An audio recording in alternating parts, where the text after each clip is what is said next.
Okay, another question. Hi, good afternoon. My name is Kevin Parrish. I'm an engineer with NBC Network News Field Operations in New York City. My amateur call sign is N6LUI. My question is for Ren. I enjoyed hearing what sounded like a very, very laid-back atmosphere in the early days here. You mentioned that you never had to punch a time clock. I'd like to hear from anyone on the panel what your typical day was like way back when. I guess I'm stuck with that question too, since I was one of those that was spending a typical day here.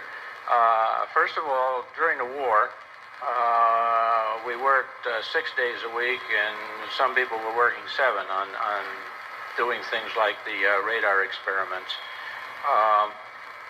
After the war, when the things were still very laid back, but we were still doing some work, again, which Armstrong was paying for out of his own pocket, for the military part of it anyway, we would start over here at rather loosely, 8 or 9 o'clock, whenever you got here, and you would kind of work until 5 o'clock or so, but there was no formal going home. The only people that were sort of stuck with the formal times were the people that were doing the operating, and we had a few people that were only operators. They were not research or development engineer types. All of us occasionally had to operate the station, but there, if you had to operate, you had to be here at 3 o'clock to get things ready because there was paperwork that had to be done. And in those days, you had to take meter readings every hour and so on and so forth. And we went off the air at 11 o'clock. And then if you were lucky enough to have a car, which I wasn't, you would drive home as soon as you got the place shut down and as soon as the armed guard arrived. So it was even laid back in the time. Nobody was keeping track of the time, but you knew what you were supposed to be doing. And I think everybody here really enjoyed what they were doing, and I used to laughingly say, you know, if he didn't pay me, I'd pay him to give me such a nice lab to work in. And I think it's a job we would all like. Carl, we're down to about our last 5 minutes here. So all right, Judy, I have some questions. Yes, we've got one more question. I think this will probably be it. Hold on. Wonderful. Hi, Lori Squire, Metropolitan Opera Radio Network.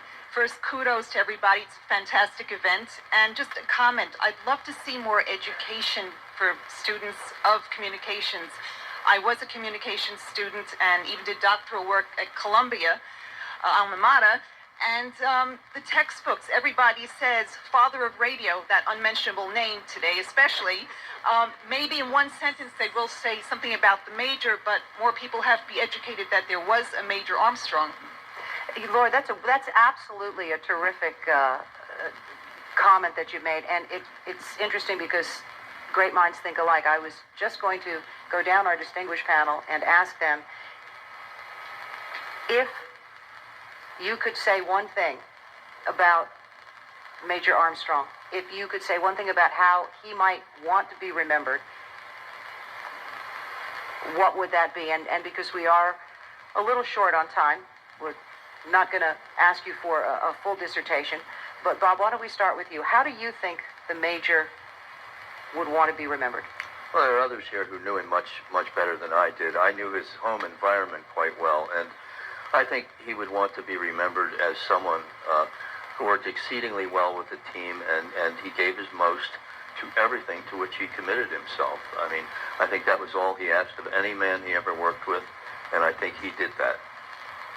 Ren, how do you think the Major would want to be remembered? I think as a brilliant man in his field, perhaps the most brilliant man in his field, and as a great patriot. Which, indeed, he was, as we very well know.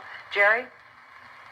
Well, I think he was a great man, and I didn't work with him very closely, but I greatly appreciate what he did for us, and I always felt bad that we had to have the system pushed upstairs.